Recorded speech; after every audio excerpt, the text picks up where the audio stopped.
Now we can see Pascal triangle with 5 rows. Enter the number of rows.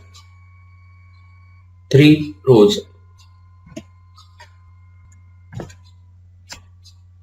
We get Pascal triangle with 3 rows.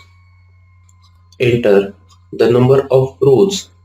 Suppose 10 rows.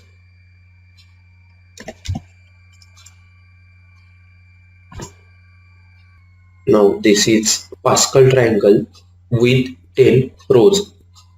Enter the number of rows. 2. Press enter. So this is Pascal triangle with 2 rows.